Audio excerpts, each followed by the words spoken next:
I taught her to lie before she could spell her name, told her people were soft, stupid, and always looking for a story that made them feel good about parting with money.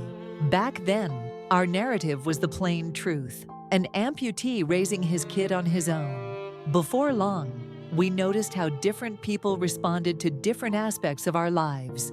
Our narrative then developed into a collection of short stories we kept at the ready. I curated those tales, and she delivered them with big eyes and borrowed grief. We weren't thieves, not in our minds, just realists cashing in on a world that stopped caring about people like us long ago. Only a fool would put his hope in the compassion of strangers. It's us or them, and it sure as hell ain't gonna be us. Back then, she just nodded. Lately, she doesn't wait for me to speak. We're in some town. I don't even remember the name. We never stay long. Too many faces recognize you. Too many stories get recycled. So we move on. June picks the marks now, and I don't stop her. Not because I agree with her choices, but because she makes them with precision and pride. It used to be me. I'd scan the crowds the way I once scanned rooftops, looking for tells, shaky hands, unfocused gaze, someone seemingly neglected. June was the hook, a girl with a welfare ruck, 3 sizes too big for her, tremble in her voice, maybe a fake bruise under the cheekbone when we needed it. The guy with the cardigan, at the boardwalk, she says, peeling an orange. Why him? Thinks the world still owes him something. What's the story? She shrugs. Something tragic. I'll improvise. There was a time I polished the lies, refined them, cleaned them up. Now, June writes her own scripts, better than I ever did. She always admired me, even if I couldn't look at her without remembering the woman she took from me. By now, she learned everything I taught her and started adding her own. It wasn't a game to her. It was art, a show, every victim, a new stage. But somewhere along the line, it stopped being for money. It was for me. June wanted me to be proud, and I was. Her cons get sharper each time. One afternoon, she comes home from a run, smiling like she's just won a medal. You should have seen him, she says, tossing some bills on the counter like a trophy. Tears down his face, thought I was his niece from Pittsburgh. I hear her talking to herself at night, practicing voices. Some little girl sweet, some hollow and broken. Something she figured out on her own.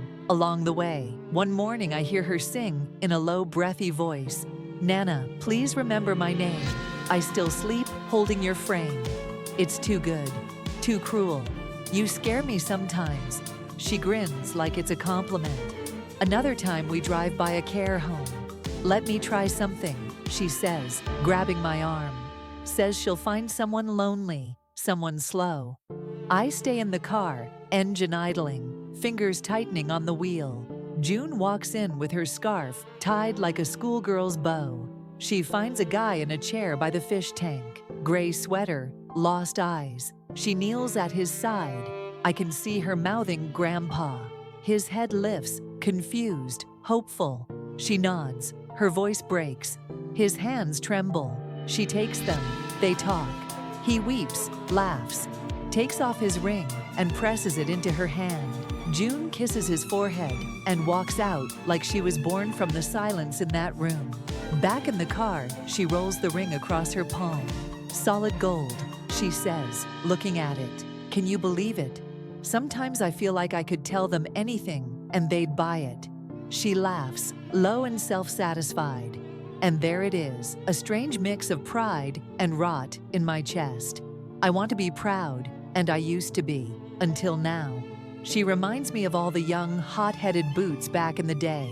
They'd discard the leash by week 2, drunk on power and the silence of command, barely dry and determined to go out wilding in the village, eager to do something, everything, anything devoid of order, structure, and rules.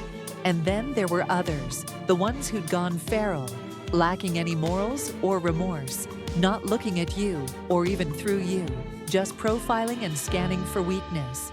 Back then, I hated those types, the ones who stopped pretending they were human and wore it like a badge. You enjoyed it, I ask. The moment, I mean. Yeah, she says, turning her head.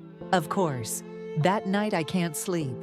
I watch the ceiling and think of the way her face lit up, how natural it all looked. She didn't just lie, she fed on it. Not just the money, but the ease of manipulation, the victory. I tell her we're leaving, no more cons for a while. June doesn't protest, thankfully, doesn't even ask why. We drive west, through small towns, where most have little, and those who do keep it close. We sleep in the car for 3 nights, and I don't speak a word. The silence stretches between us like no man's land. Neither of us willing to cross it. On the 4th, she asks if we're going somewhere in particular. No, I say. We end up in a town by the sea. Cheap motels, weather-beaten storefronts, off-season quiet. A place seemingly forgotten by the world. We check in under new names, and I tell her we'll find work. Something honest this time. June just rolls her eyes. I take a job helping around the dock, and she disappears most days. I don't ask. One night she comes back late, knuckles scabbed. June doesn't say anything.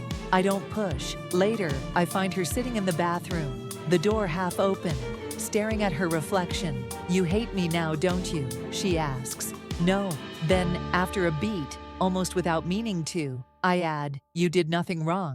June doesn't say a word, just closes the door, and I stand there, stunned at the lie I'd said like I believed it. I don't sleep. On the edge of the bed, I ponder how many times I reassured myself it was all for her, to feed her, clothe her, to keep her safe.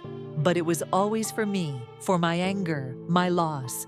And she took it all in, let it fill her, because she wanted me to see her. And I never did, never could. Not the child, nor the student, not even the echo of the woman I lost. Now, for the first time, I see not just the damage in her, but the void, a space I carved out, piece by piece, and filled with my bile.